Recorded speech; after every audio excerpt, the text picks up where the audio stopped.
É comum falarmos que uma pessoa possui determinadas características em virtude da genética ou carga hereditária de seus antepassados. Entretanto, poucas pessoas sabem o real significado dessa palavra, genética. Dessa forma, neste vídeo, vamos juntos conhecer um pouco mais sobre esse ramo da biologia que vem ganhando espaço cada vez mais em nosso planeta e com importância sem precedentes, pois a genética fala de nós, habitantes da raça humana deste planeta Terra. Mas antes de começar a falar sobre genética, temos que lembrar que a mesma é baseada no estudo da molécula mais importante para os seres vivos, que é o DNA. A molécula de DNA se encontra presente em todas as células de nosso corpo e de todos os seres vivos. Nas células eucariontes, ela se encontra mais especificamente no núcleo desse tipo de célula, além de estar presente também em organelas celulares conhecidas como mitocôndrias, que têm a função em nosso corpo de produzir energia para o funcionamento do mesmo.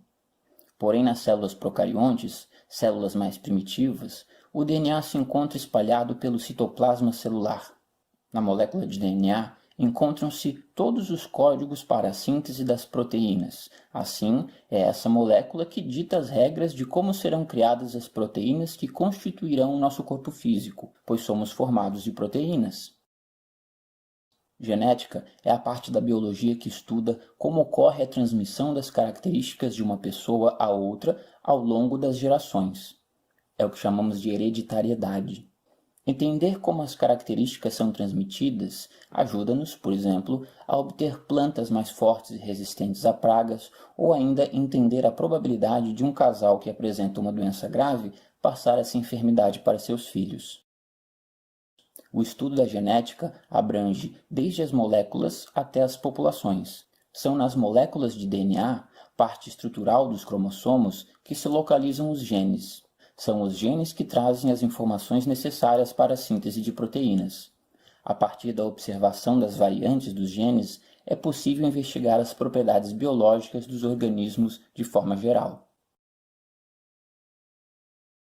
Como dito anteriormente, a genética estuda mais precisamente os genes, que são porções de DNA capazes de produzir uma proteína que será responsável por cada característica.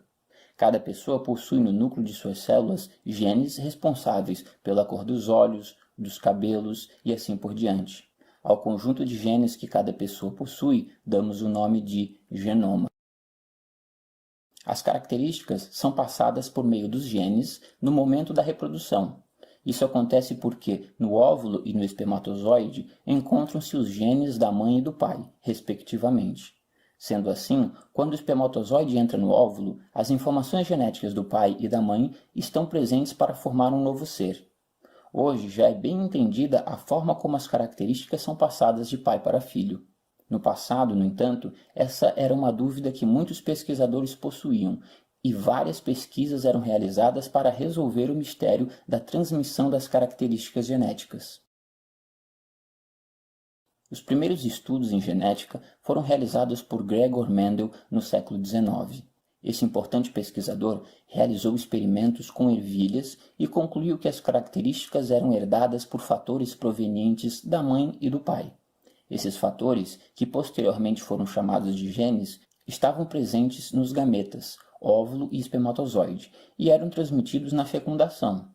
É claro que essa é uma explicação simplista para um tema que envolve um alto grau de conhecimento técnico e científico.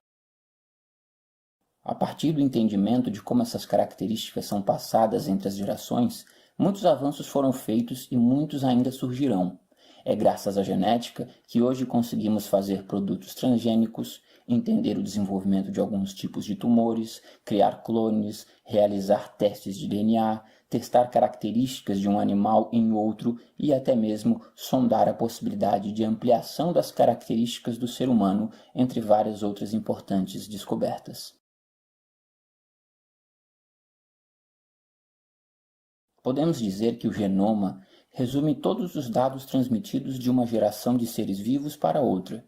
armazenados em um organismo através de uma linguagem de códigos, mais precisamente no seu DNA, uma espécie de roteiro orgânico molecular que traz em si todas as orientações genéticas que supervisionam a evolução e a atuação de todas as entidades vivas e de determinados vírus. Nestes, o RNA assume este papel.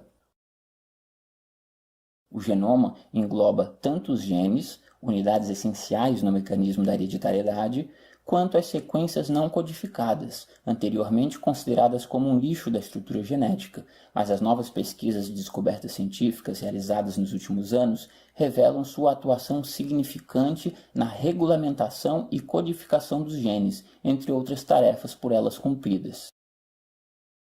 Assim, todo o DNA contido nas estruturas celulares de um corpo organizado compõe o genoma, ou seja, ele é a totalidade dos genes presentes em um ser vivo. Se comparado a um longo roteiro, entretecido por informações detalhadas que orientam o desenvolvimento do organismo que o contém e são legados a seus herdeiros, pode-se imaginar uma vasta obra com incalculáveis páginas e palavras.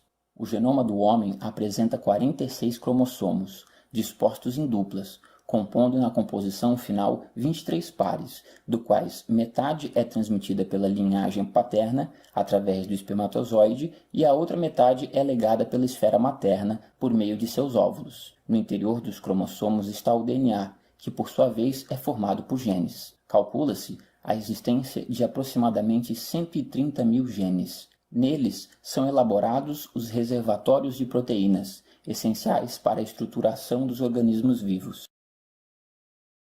Podemos ainda dizer que a expressão genoma é utilizada igualmente para definir um grupo simples de cromossomos pertencentes a uma célula, denominado cariótipo. Ele é constituído por um cromossomo de cada variedade, em cada espécie pesquisada. Há também um plano científico intitulado Projeto Genoma Humano, no qual cada país conveniado a ele tem a incumbência de decodificar o DNA da humanidade.